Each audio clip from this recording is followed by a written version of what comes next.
네, 메시아적 시간이라는 제목으로 말씀을 함께 나누겠습니다. 메시아는 예수 그리스도를 뜻하고요.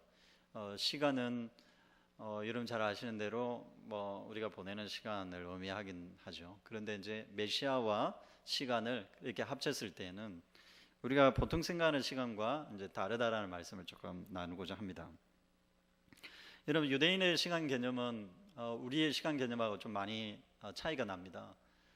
여러분, 특히 밤 시간과 낮 시간을 나눌 때 뭐가 이제 기준이 되냐면 해가 지는 것과 관련이 있습니다.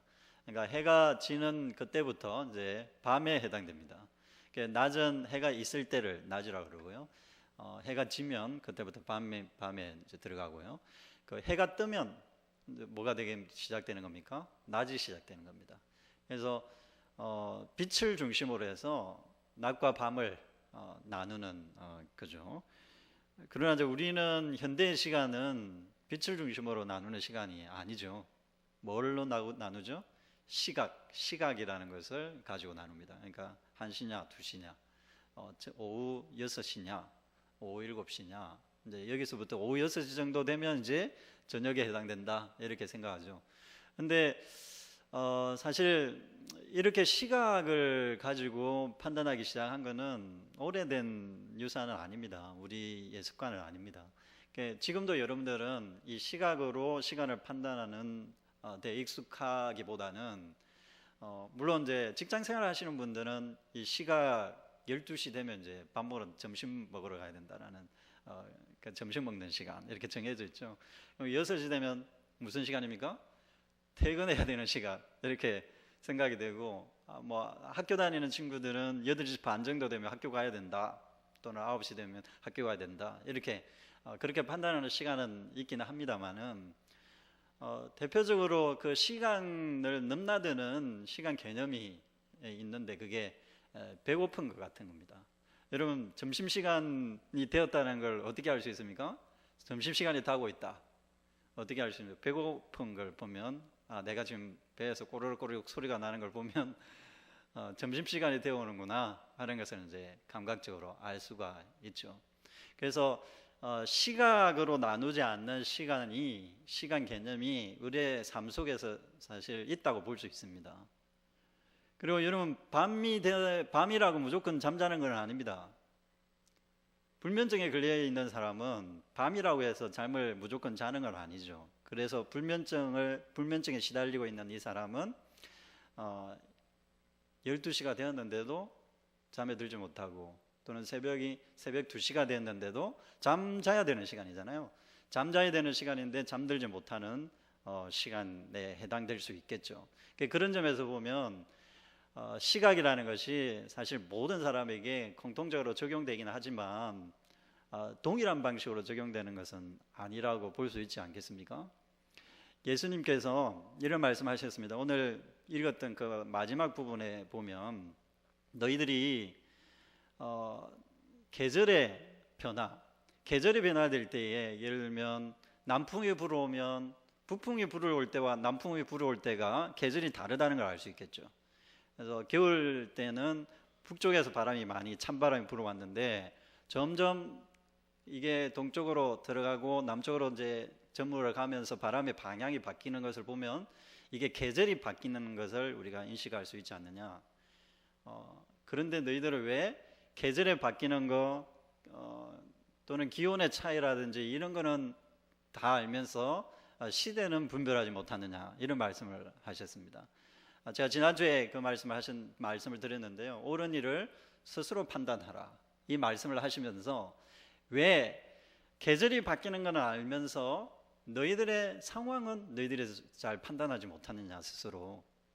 왜냐하면 그걸 다 알 수 있는데, 내가 나에게 어떤 일이 일어났는지 다 알 수 있는데 그것을 스스로 판단하지 못하느냐, 특히 옳은 일이 무엇인지를 스스로 판단하지 못하느냐 하는 이야기를 하시면서 이 바람이 불어오는 이야기 언급을 하셨습니다.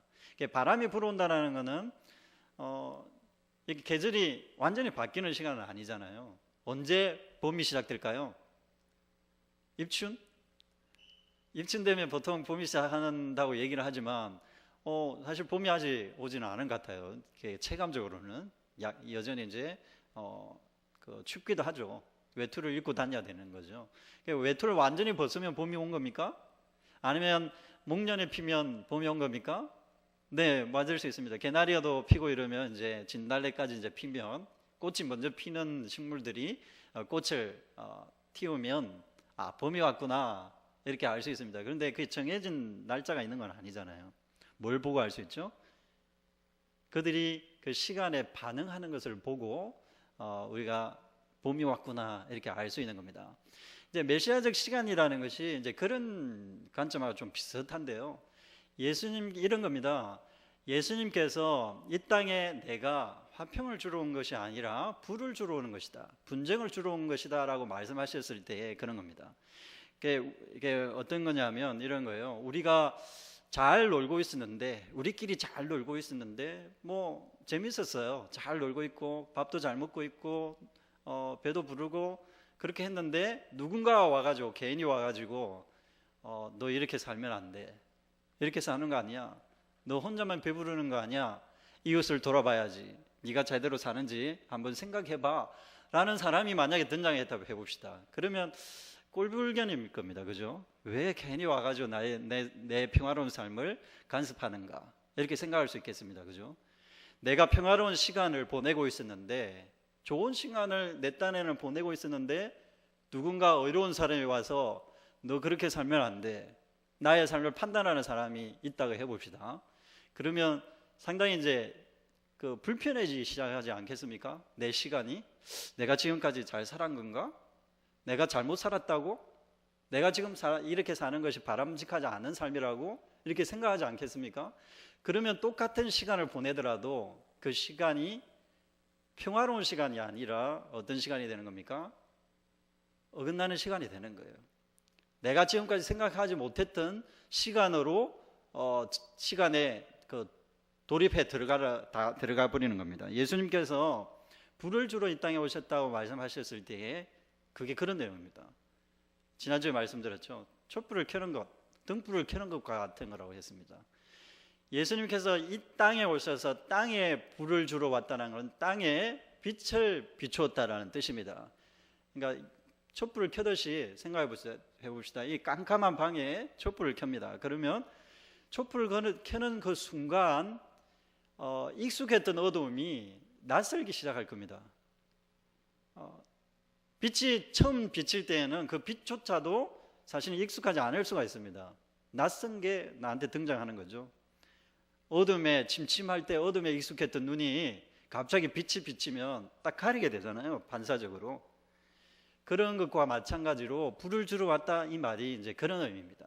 이 땅에 불을 비추었다, 불을 켰다는 뜻입니다. 불을 켜는 순간 똑같은 시간처럼 보이지만 사실 질적으로 다른 시간을 보내야 되는 상황에 우리가 놓이게 된다는 것입니다. 예수님께서 오셔서 평화롭게 살고 있었던 우리에게 촛불을 켜는 거예요. 그러면 어둠을 인식하게 하는 거죠. 어둠과 빛을 인식하게 함으로써 뭐가 하나님 앞에서 밝은 빛 안에 있는 그 삶의 모습인지, 어떤 생각이 하나님께 의로운 생각인지, 어떤 생각이 하나님의 마음에 합한 건지, 어떤 행위가 주님을 기쁘시게 할 수 있는 건지, 어떤 행위가 이웃에게 사랑을 줄 수 있는 행위인지, 이런 것들을 분별할 수 있는 능력을 빛을 비춰주심으로써 우리에게 주신다는 거죠. 예수님이 자기 자신을 가리켜서 나는 세상의 빛이요 또 생명이다, 또는 내가 길이다 이렇게 말씀하셨을 때의 의미이기도 합니다. 예수님이 오시지 않았을 때에는 어떤 길을 가더라도 다 오케이였습니다.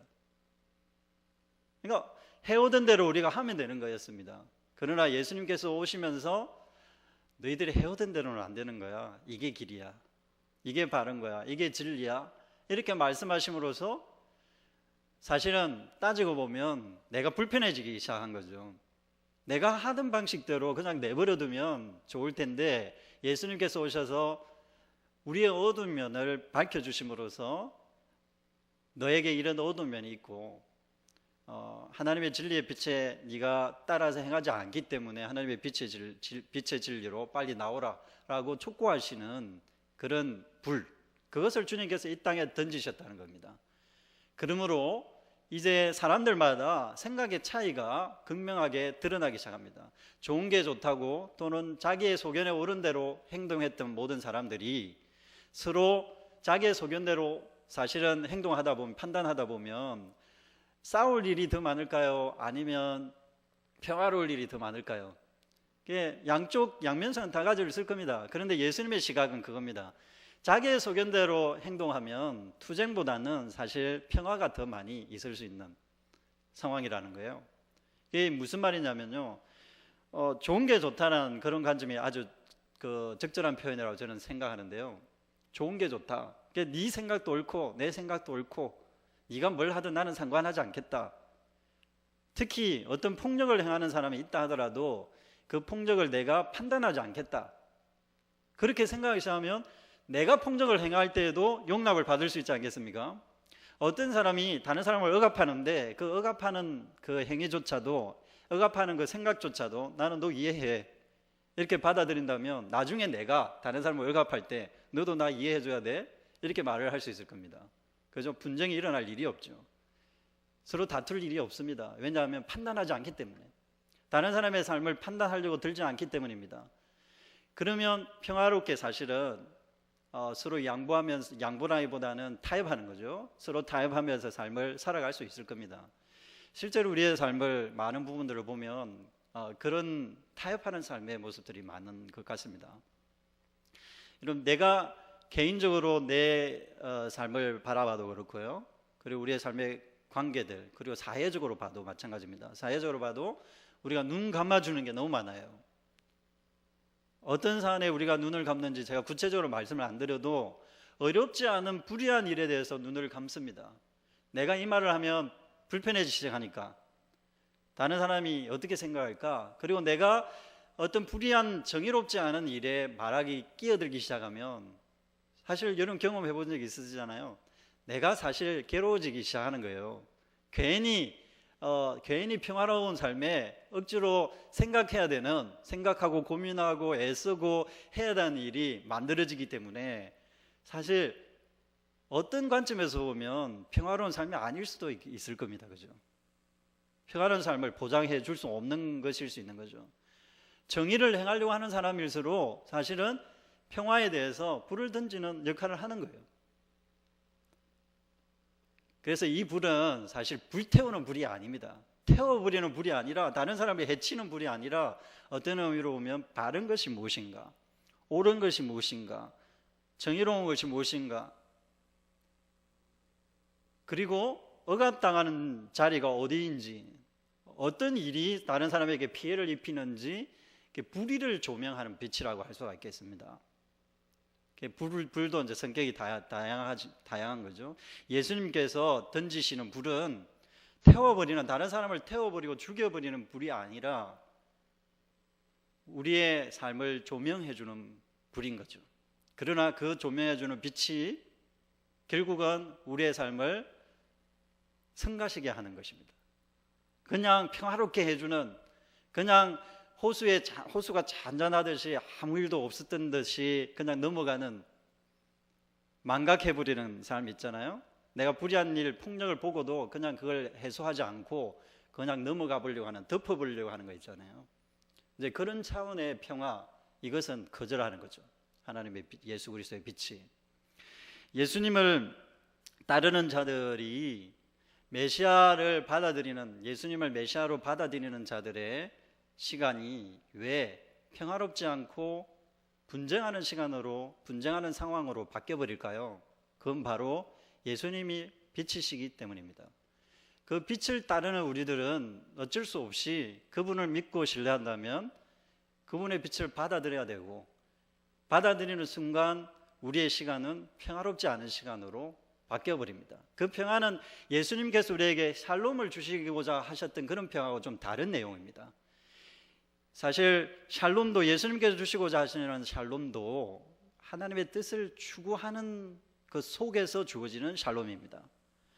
무슨 말이냐면 하나님의 때가 되었는데도 하나님의 진리가, 하나님의 의가 실현될 시기가 되었는데도 그것을 받아들이지 않고 거절하면서 끝까지 보류하는 사람이 있잖아요. 내가 하나님의 백성이라고 하면서도 바리새인들처럼 자기들의 삶이 하나님의 뜻을 실현하는 삶이 아니라 급기야 자기 속에서는 자기 가운데서 하나님의 뜻이 실현되지 않고 다른 사람에게만 끊임없이 요구하는 그런 외식하는 삶. 그러니까 안과 밖과 속이 완전히 일치하지 않고 말로만 하나님의 의를 구하지 자기는 정작 그 하나님의 의를 자기의 삶으로 끌어오지 않았던 사람, 그 사람들에게는, 바리새인들에게는 메시아직 시간이 사실은 도래하지 않은 거라고 볼 수 있겠죠. 메시아가 왔음에도 불구하고 그들은 예수 그리스도를 그리스도로 인정하지 않았습니다. 왜 그랬을까요? 메시아직 시간이 그들에게 도래했는데도, 새로운 시간이 도래했는데도, 하나님 나라가 도래했는데도 그들은 하나님 나라를 받아들이지 않았습니다. 왜 그랬을까요? 사실 우리도 똑같을 수가 있습니다. 예수 그리스도를 믿고 있다고 우리가 고백합니다. 그리고 교회도 다니고 예배도 드립니다. 그리고 성경 공부도 합니다. 그런데 정작 우리의 삶에 변화가 없습니다. 하나님의 백성으로서의 성숙이 없습니다. 그리고 내 삶에 고민이 없습니다. 내 삶에 하나님의 뜻을 이루고자 하는 그런 의로운 사색이 없습니다. 갈등이 없습니다. 그냥 잔잔합니다. 아무 일도 일어나지 않고 있어요. 이제 그럴 경우 하나님의 시간, 예수 그리스도의 시간, 메시아적 시간이 우리에게 오지 않은 것이라고 볼 수 있습니다. 예수 그리스도의 시간은 그냥 아무 일도 일어나지 않는 잔잔한 시간이 아니라 어떤 시간이라고요? 분쟁하는 시간입니다. 갈등하는 시간입니다. 현실적인 시간과 메시아적 시간이 충돌을 일으키는 그런 일들이 발생하는 거예요. 아침에 일어나서 아무 일도 없이 하루를 보내기를 하나님 무사히, 오늘도 무사히라는 그 보통 사무엘 그 그림 있잖아요. 사진 그림 그려가지고 오늘도 무사히 이렇게 간구하면서 하는 기도, 이게 성경적이지 않습니다. 사실은 오늘도 무사히, 뭐 하나님께서 우리를 뭐 괴롭히실까요? 그렇게 하지는 않을 거 아닙니까? 그런데 우리의 기도가 메시아의 시간을 받아들이는, 메시아를 받아들이는 자의 기도는 어떤 기도해야 하겠습니까? 오늘도 무사히가 아니라 오늘도 바르게, 이렇게 기도해야 되지 않겠습니까? 오늘도 주님 옳은 것, 의로운 것을 판단하게 해주십시오. 옳은 것을 스스로 판단하게 해주십시오. 그 옳은 것은 예수님께서 주시는, 하나님께서 주시는 하나님의 뜻, 메시아가 도래해서 이제 하나님의 가치, 하나님 나라의 가치인데 그 하나님의 나라의 가치가 내 삶에서 실현될 수 있도록 해 주십시오. 오늘 하루도 일상 속에서 하나님의 나라의 가치가 이루어질 수 있도록 해 주십시오. 그래서 하나님, 저는 잘 압니다. 일상의 시간과 하나님의 시간은 충돌이 일어날 거라는 거 압니다. 갈등이 일어날 걸 압니다. 왜냐하면 일상의 시간은 항상 안위를 구하는 쪽으로 가게 되어 있거든요. 안녕을 구하고, 안녕한가, 평안한가, 안정적인가, 이런 걸 구하게 되어 있거든요. 그래서 돈을 많이 벌어야 된다는 생각이 있고, 좋은 학력을 가져야 된다는 생각이 있고, 많은 사람들과의 관계망을, 네트워크를 많이 해서 다른 사람의 혜택을 받아야 된다는 생각이 있고. 왜 다 그런 욕망이 생깁니까? 안정 욕구거든요. 안정에 대한 욕구입니다. 그런데 메시아 시간이 이 안정적인 시간에, 잔잔한 시간에 들어오게 되면, 중간에 이렇게 개입해서 들어오기 시작하면 파동이 일어납니다. 잔잔한 호수에 돌을 하나 던지면 파동이 일어나듯이 그 잔잔했던 시간이, 메시아적 시간이 위로부터 내려오면 각성이 일어나요. 새로운 깨달음이 생깁니다. 그래, 맞아, 내가 이렇게 생각하는 것은 아니지. 하나님의 뜻이 내 삶에, 나의 시간에 들어오기 시작하면 나의 일상적 삶이 새롭게 반전이 일어나기 시작합니다. 그래, 맞아, 나의 이렇게 평화로운 시간은 하나님의 의를 이루기는 힘들지. 여러분, 오늘 말씀 중간에 한번 보시면 이런 내용이 나옵니다. 41절 한번 말씀부터 한번 제가 읽어보겠습니다. 베드로가 여짜오되 주께서 이 비유를 우리에게 하심이니까, 모든 사람이 하심이니까, 주께서 이르시되 지혜 있고 진실한 청지기가 되어 주인에게 그 집 종들을 맡아 때를 따라 양식을 나누어 줄 자가 누구냐. 그리고 46장을 보십시오. 생각하지 않은 날 알지 못하는 시각에 그 종의 주인이 이르러 어미 때리고 신실하지 아니한 자에 받는 벌에 차리라. 이렇게 말씀이 나옵니다. 어떤 비유를 말씀하시고 나서 이야기를 하시냐면, 지난주도 말씀드렸지만 주인이 혼인잔치에 갔습니다.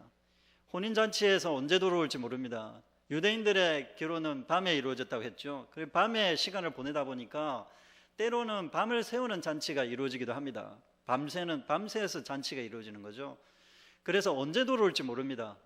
3경, 4경이 이제 유대인에게는 밤에 해당되는 시간인 거죠. 시간을 4등분 해가지고 1경, 2경, 3경, 4경, 2경, 3경, 여기가 이제 밤에 해당되는 10시부터 들어가는 시간들이라고 볼 수 있는데요. 이 시간은 사실 모든 사람이 잠자는 시간에 해당됩니다. 그런데 주인이 갑자기 돌아올 수 있지 않겠습니까? 그러면 종들이 어떻게 해야 되겠습니까? 준비하고 있어야 됩니다. 그런데 이 주인이 언제 돌아올지 모르니까 꼬박 밤을 새워야 될 겁니다. 그래서 어떤 종들은 꼬박 밤을 새우는 종이 있고, 아니면 평소에 그 습관으로 봤을 때 주인이 그 혼인잔치 자리에서 시간을 다 보내고 그 다음날 아침에 오시더라, 이렇게 생각한 종들은 어떻게 하겠습니까? 그냥 잠을 자는 거예요. 이제 그런 상황을 지금 설명을 하고 있는 겁니다. 근데 갑자기 어느 날 주인이 하지 않은 습관대로 갑자기 나타난 거예요. 원래 아침에 났는데 그날은 밤에 2시 정도 나타났다고 해봅시다. 2시 정도 들어온 거예요. 그런데 어떤 준비된 종들은 어떻게 합니까? 주인이 올 때에 이제 먹을 것을 잠자리를, 씻을 것과 잠자리를 다 이제 마련해주고 이제 처소로 들어가십시오, 이렇게 환영을 합니다. 환대를 합니다. 자, 그런 상황을 뜻하는 겁니다. 그런데 잠자고 있었던 종들은 어떤 혜택을 못 받느냐 하면, 주인이 잔치집에 가서 먹을 것을 가지고 왔다는 거예요. 그래서 주인이 오히려 그 준비하고 있는 종들을 불러와서 테이블에 앉히고 자기가 서비스를 해주는 겁니다. 내가 잔치집에서 이 먹을 것을 가져왔으니까 이것을 같이 나눠 먹어라 하면서 서비스를 해주는 그런 그림을 지금 그리고 있는 겁니다. 하나님의 마음은 이런 마음이죠. 하나님께서 가지고 있는 풍요로운 잔치의 어떤 그 풍요로움을 우리와 함께 나누고자 원하십니다.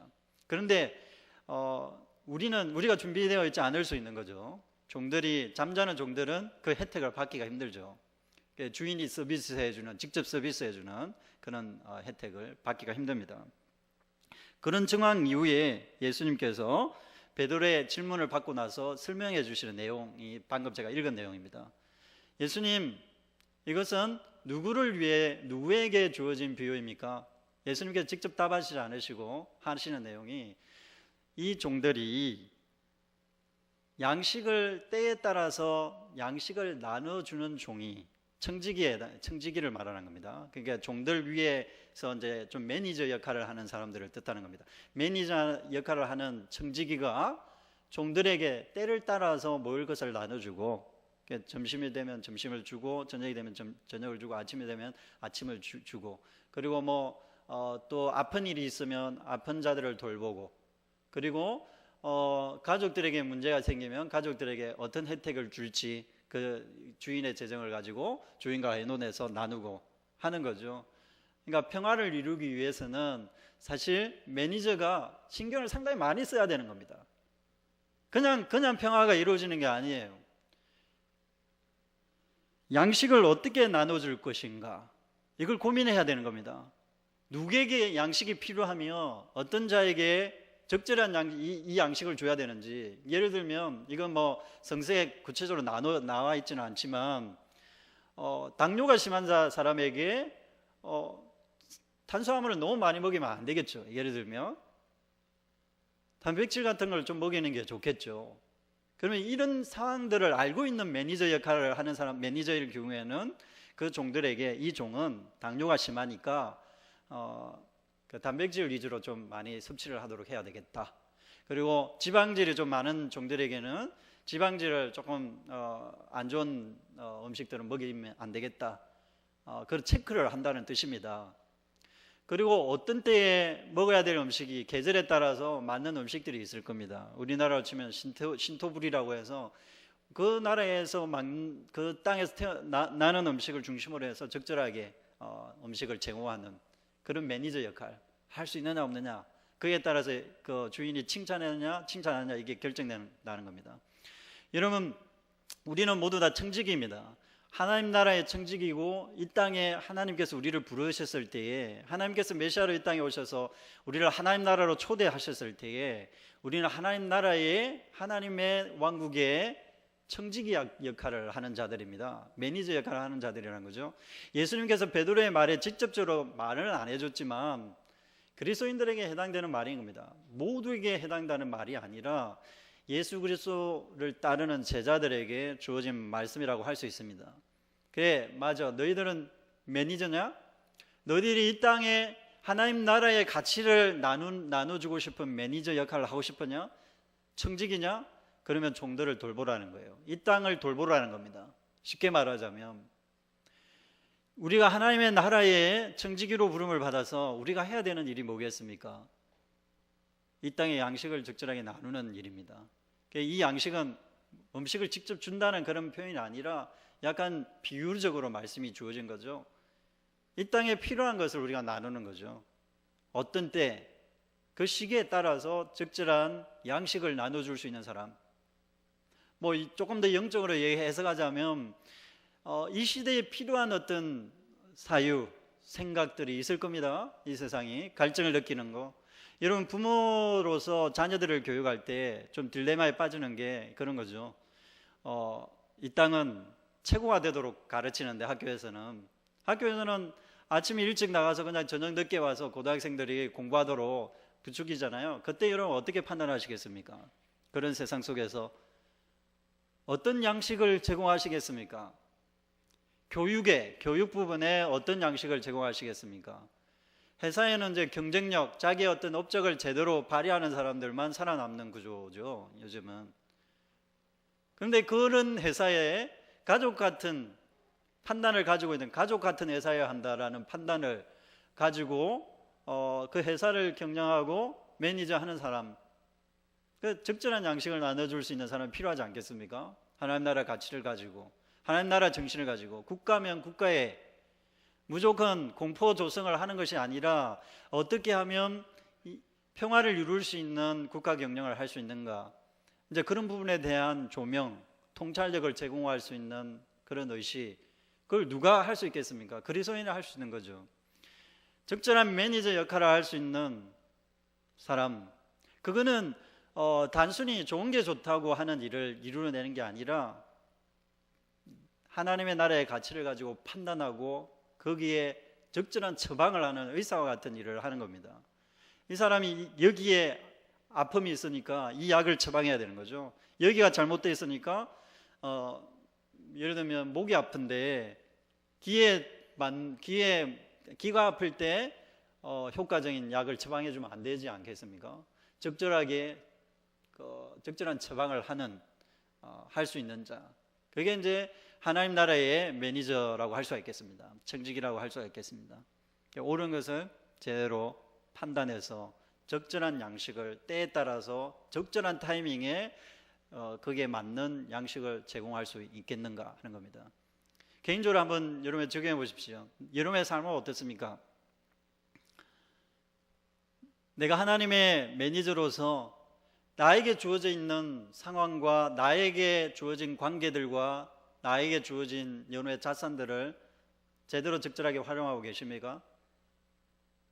아니면 어떻게 해야 될지 몰라서 그냥 묵혀두고 계십니까?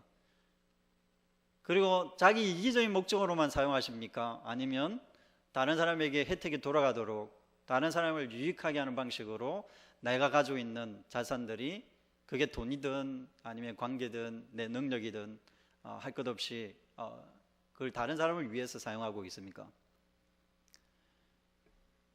주인이 돌아왔을 때에 다른 사람에게 적절하게 사용하고 있는 모습을 볼 때 그 종이 칭찬을 받을 수 있겠죠. 잘했다고 칭찬을 받을 겁니다.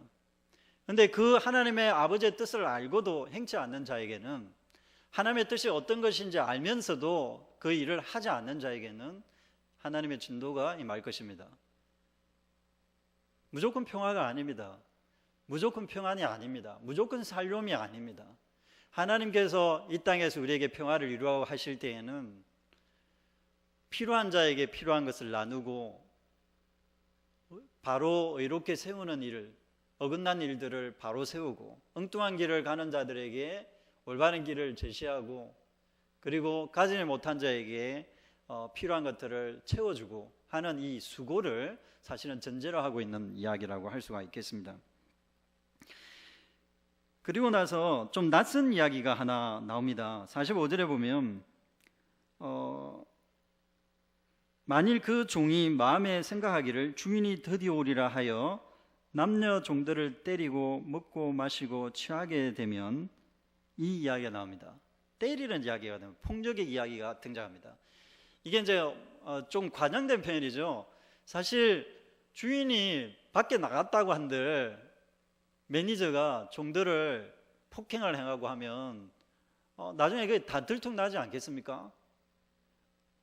고대 사회에서는 종이 그 어떤 사람의 주인의 자산이거든요.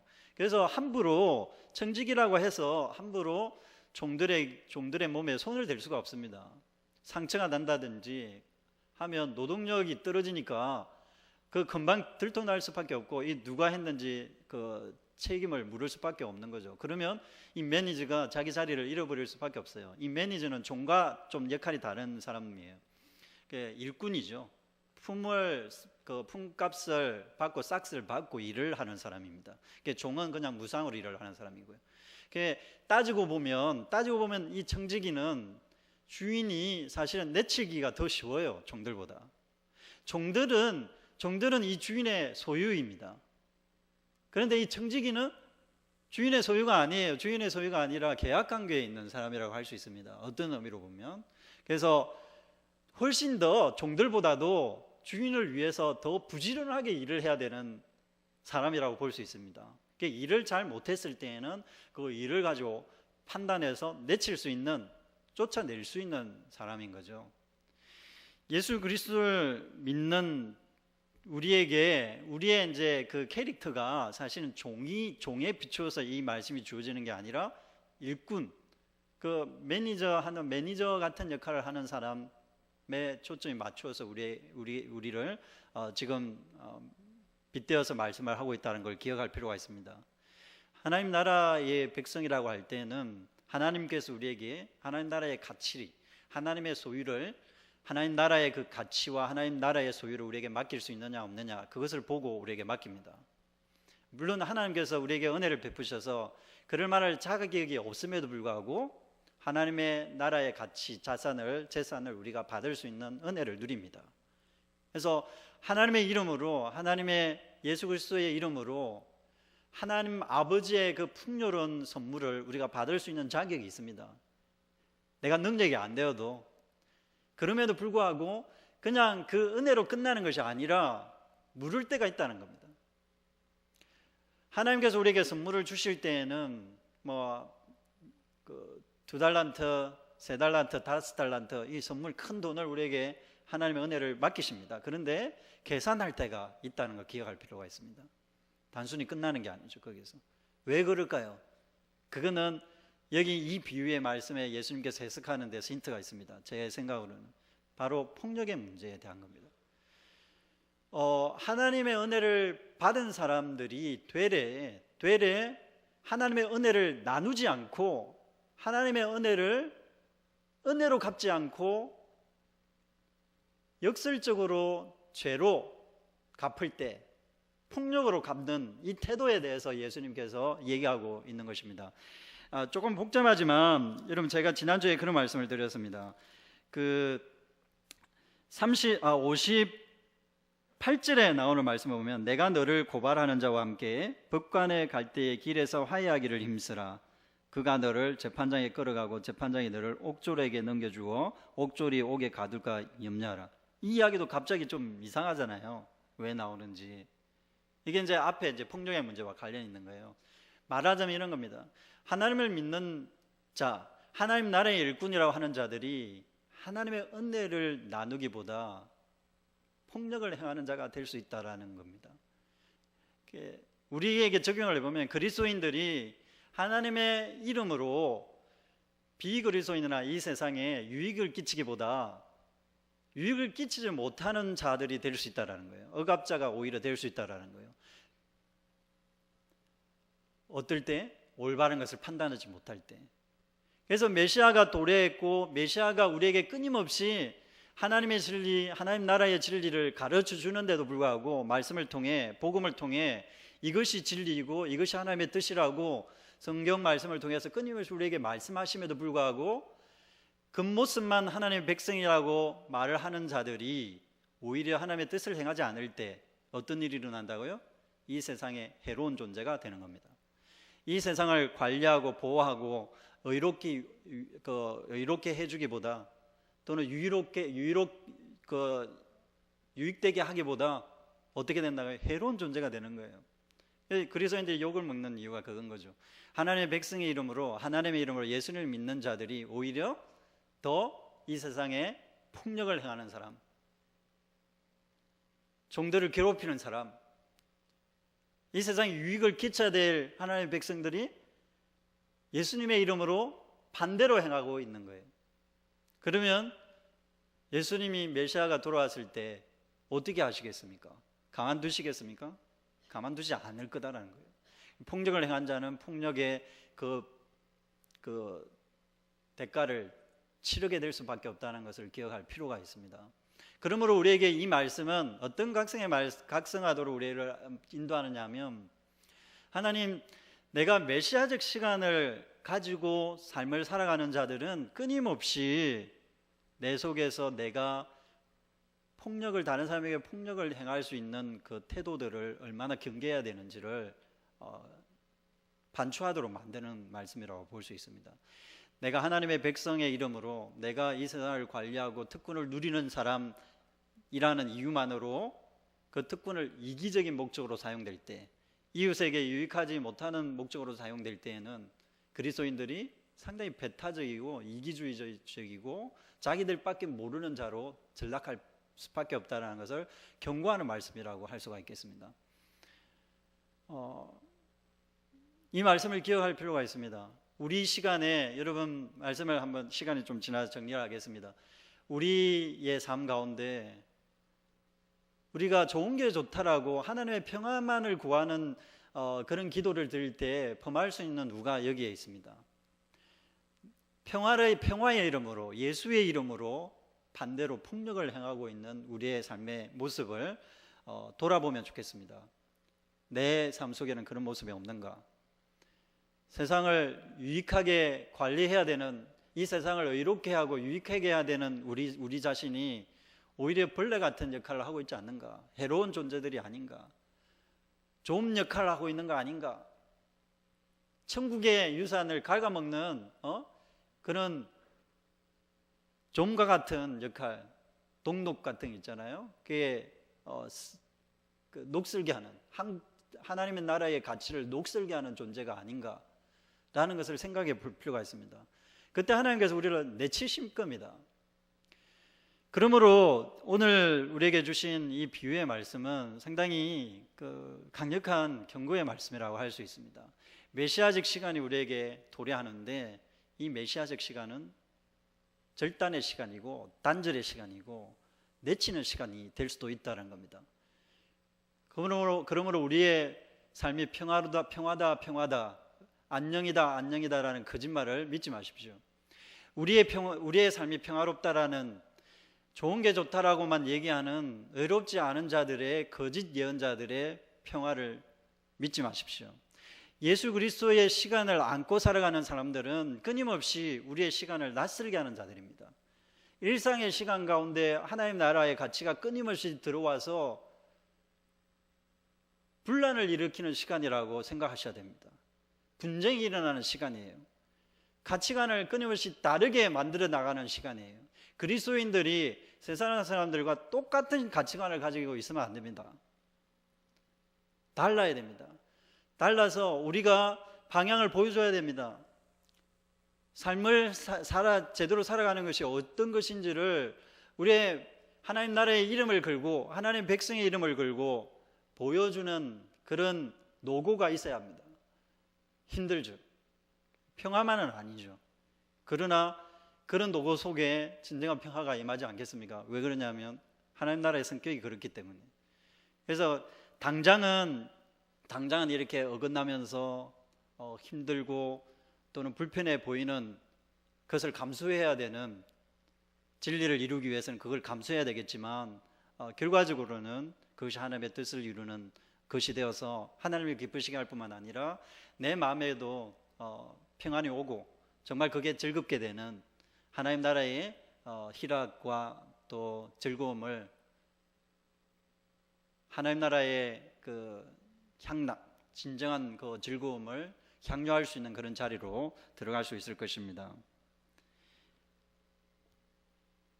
옳은 것을 스스로 판단하시고 메시아적 시간에 민감하시고 예수 그리스도께서 우리에게 가르치시는 그 가치에 대해서 끊임없이 물으시면서 이 세상의 매니저 역할을 잘 감당하시는 여러분들 모두 되시기를 바랍니다. 기도하겠습니다. 사랑이 많으신 하나님, 감사합니다.